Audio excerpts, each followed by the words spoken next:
ما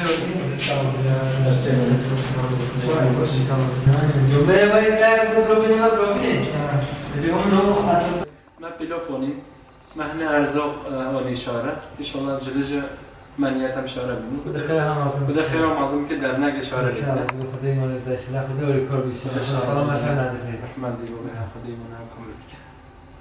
durumu açık باشه. باشه خدا جواب idare evet böyle. Malumunuz Suriye'den kaçan mülteciler var. Bu mülteciler Türkiye'nin her tarafından dağılmış. Bizim Şırnak'a da gelmişler. Biz de gittik, tespitlerini yaptık. Baktık 9 nüfuslu bir ailedir.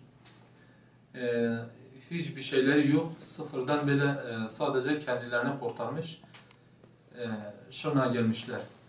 Bir hayırsever evini vermiş, bodrum katında oturuyorlar. Çok sabırlı bir aileydi. Evin reisi dedi bize elbise lazım, bize ayakkabı lazım, bize gıda lazım. Biz Nuh Eğitim Der olarak biz de harekete geçtik. Bu aile 9 çift ayakkabı, gıda yardımında bulunduk.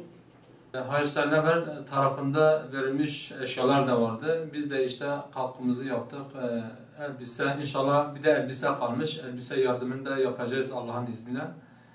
Elimizden ne gelirse inşallah yardımda bulunacağız. Şırnak halkı da onlara sahip çıkmıştı. Allah kendilerinden razı olsun. Biz de dernek olarak işte elimizden geleni biz de yaptık. Onların dualarını aldık.